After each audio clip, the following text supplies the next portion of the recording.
আসসালামু আলাইকুম বন্ধুরা, আশা করি আপনারা ভালো আছেন ও সুস্থ আছেন। তো আলহামদুলিল্লাহ আমিও ভালো আছি। তা আজকে আমি মাটি ছাড়াই ড্রাগন গাছের মিডিয়া তৈরি করব কিভাবে, আপনারা অবশ্যই ভিডিওটি স্কিপ না করে পুরোপুরি দেখলেই খুব সহজে ছাদ বাগানে ড্রাগন গাছ লাগাতে পারবেন। যারা শহরে বা ফ্ল্যাটে থাকেন তাদের মাটি ছাড়াই কিভাবে ড্রাগন গাছ লাগাবেন, আর খুব সহজে আমরা কিন্তু ড্রাগন ফল ছাদ বাগানে চাষ করতে পারি। আর খুব কম খরচে সম্পূর্ণ জৈব পদ্ধতিতে আমি প্রায় ভিডিও দিয়ে থাকি। তো আমি এইভাবেই পরিচর্যা করি আর আপনাদের সঙ্গেই আমি শেয়ার করি। তো বন্ধুরা, ভিডিওটি স্কিপ না করে পুরোপুরি দেখলে আপনারাও কিন্তু এইভাবেই মাটি ছাড়া ড্রাগন গাছ কিন্তু ছাদ বাগানে করতে পারবেন খুব সহজে। আর বন্ধুরা, ভিডিওটি যদি ভালো লাগে, যারা পুরনো বন্ধু নিয়মিত দেখেন, ভিডিওটি বেশি বেশি করে একটু শেয়ার করবেন। আর যারা নতুন বন্ধু, ভিডিওগুলো যদি একটু ভালো লাগে তো অবশ্যই লাইক, কমেন্ট ও শেয়ার করে সাবস্ক্রাইব করে আমার পাশে থাকবেন এরকম নতুন নতুন ভিডিও পেতে। তো এখানে আমি চলে আসলাম ড্রাগন গাছের যে আমি খাবার মিডিয়া তৈরি করব, সেটি আমি আপনাদের সঙ্গেই আজকে শেয়ার করছি। তো একটু ধৈর্য ধরেই একটু আপনারা ভিডিওটি দেখবেন। তো এখানে আমি নিয়েছি 1 ভাগ নিয়েছি আমি তুষ, 1 ভাগ নিয়েছি গোবর সার, আর 1 ভাগ নিয়েছি আমি পাতা পচা সার। তো এই 3টি উপাদান আমি নিয়েছি। এখানে কিন্তু 1 মুঠো আমি মাটি ব্যবহার করব না। আর আমি কিন্তু করিনি যে আমি ভিডিও করছি, ভিডিওর ব্যাক ক্যামেরায় আমি মাটি ব্যবহার করছি, সেটা নয়। ছাদটা যত হালকা থাকে তার জন্যই আমি তুষটা ব্যবহার করছি মাটি ছাড়াই। আমার কাছে প্রচুর মাটি আছে, কিন্তু তার সত্ত্বেও আমি ব্যবহার করছি, কারণ যত ছাদ বাগানে গাছ লাগাতে গেলে সবসময় কিন্তু হালকা রাখা আমাদের খেয়াল করতে হবে। তো প্রথমে আমি 3টি উপাদানের সঙ্গে নিয়েছি আমি 2 মুঠো হাড় গুঁড়ো। আর আমি নেব এখানে দেখুন বড় মুঠোর 1 মুঠো নিয়েছি, আরও একটু নিয়ে শিংকুচি দিচ্ছি। এই ড্রাগন গাছে প্রথমে অবশ্যই মানে নাইট্রোজেনের পরিমাণটা বেশি দিলে গাছ কিন্তু দ্রুত বৃদ্ধি হবে। তারপরে আমি নেব সেটা নিচ্ছি হচ্ছে ট্রাইকোডার্মা ভিনিডি জৈব ফাঙ্গিসাইড, আর দিচ্ছি আমি কার্বোফিরোডান। নেমাটোডের যে উপদ্রবটা হয় শিকড়ে, সেটা কিন্তু হবে না এই কার্বোফিরোডান যদি আপনারা ব্যবহার করেন। দানা কীটনাশক কিন্তু কোনো অসুবিধা হবে না। আর আমি দিয়ে দিলাম হচ্ছে 2 চামচ নিমখোল, আর দিয়েছি আমি এখানে 4 চামচ সুপার সিঙ্গেল ফসফেট, যেটা শিকড়ের কিন্তু খুব গুরুত্বপূর্ণ একটা ভূমিকা রাখে।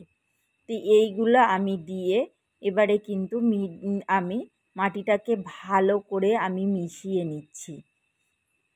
ভালো করে মিশিয়ে নিয়ে আপনারা অবশ্যই গাছটাকে কিন্তু প্রতিস্থাপন করবেন। আর তারপরে আমি ফাঙ্গিসাইড এখানে ব্যবহার করিনি, কারণ সেটাও আমি দেখিয়ে দেব। আর এখানে আমি যে বেড নিয়েছি, মানে ড্রামটা, তার নিচে আমি কিন্তু দিয়ে দিচ্ছি পাতা। যে পাতাগুলো চেলেছিলাম তার উপরে যে অংশ ছিল সেগুলো রেখে দিয়েছিলাম, সেটাই কিন্তু আমি একটা 1 ইঞ্চির লেয়ার তৈরি করে দিচ্ছি। তো এইভাবে লেয়ার তৈরি করে গাছ বসালে কিন্তু ড্রেনেজ সিস্টেমটা খুব সুন্দর ও ভালো হবে। আর আমি কিন্তু এটাই করে থাকি, আর আমার ড্রেনেজ সিস্টেমটা কিন্তু খুবই ভালো হয়। একটু 19-20 হয়ে গেলে তখনই কিন্তু সেটা মানে পানিটা একটু বার হয় না, তখন 1-2 দিন একটু বৃষ্টি হলে সেই টবটা একটু মানে পানিটা ফেলে দিলে তখন আবার কিন্তু পরে ঠিক হয়ে যায়। তো এখানেও একটা ড্রাম নিয়েছি। ড্রামটা দেখে হয়তো অনেকেরই মানে হাসি পাবে। তো এই ড্রামটা আমাকে একজন দিয়েছে, যেহেতু আমি গাছ লাগাই তার প্রয়োজন নেই, তার জন্য আমি নিয়ে নিচেই 3-4টে হোল করে নিয়েছি, সাইডে একটা হোল করা আছে। তো যাই হোক, আমি নিচেই পাতা দিয়ে দিলাম। আর এদিকে কিন্তু প্রচুর মেঘ করেছে, যার জন্য আমি একটু তাড়াহুড়ো করেই কিন্তু কাজটা করছি। তো এখানে আমি আবার এই ড্রামটাতেই মাটি ভরে নিচ্ছি। তো এইরকম দুটো ড্রামে আমি বসাচ্ছি। আর এর পরেও আমি আরও কিছু মানে বসাবো, 8টা-10টা ড্রাম আমি ছাদ বাগানে খুব সহজেই করব। কারণ আমাদের ইউটিউব মামা টাকা না দিলেও আমরাও কিন্তু ছাদ বাগান থেকে ইনকাম করতে পারি বন্ধুরা। তো আমি শখেই গাছ লাগাই আর শখেই লাগিয়েছি। তো আরও কিছুটা লাগাচ্ছি, কারণ আত্মীয় স্বজনকেও দিতে হয়, তার জন্য। আর ড্রাগন ফলটা ছোট বড় সবাই কিন্তু পছন্দ করে। আর এই ড্রাগন গাছে কোনো তেমন পরিচর্যা করতে হয় না। যারা চাইছেন বাজারে বিক্রি করবেন তারা একটু ভিটামিন, ফলের সাইজ বড় করার জন্য এগুলো করলে একটু ফলের সাইজটা বড় হয়। তো এরপরে আমি মাটিটা ভরে নিয়েছি, কিছু কথা আপনাদের সঙ্গে শেয়ার করলাম। এরপরে আমি দিয়ে দেখুন যে ড্রাগন গাছের কাটিংগুলো আমি বসিয়ে রেখেছিলাম। এমনিতেই টবের সাইডে গুঁজে দিলেই মানে শিকড় ছাড়ে। তা আমি দিয়ে রেখেছিলাম, কারণ ভারী বৃষ্টিতে অনেক সময় পচে যায় গোড়া বেশি বসালে। তো আমি দিয়েই রেখে দিয়েছিলাম। আর ধীরে ধীরে দুটো করে উপরে মানে সরু ডান্ডিও মানে লম্বা বেরিয়েছে।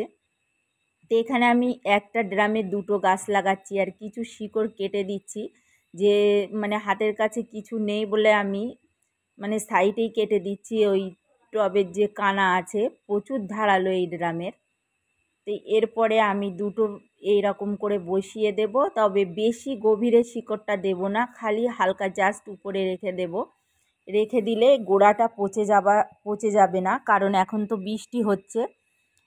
এবারে আমি কিন্তু সুতো দিয়ে এই সাপোর্ট দিয়ে বেঁধে দেবো। তো আমি মাঝখানে যেটা দিলাম সেটা হচ্ছে পিভিসি পাইপ। আর এরকম লোহার দোকানে সরু পাওয়া যায় খুব কম দামে।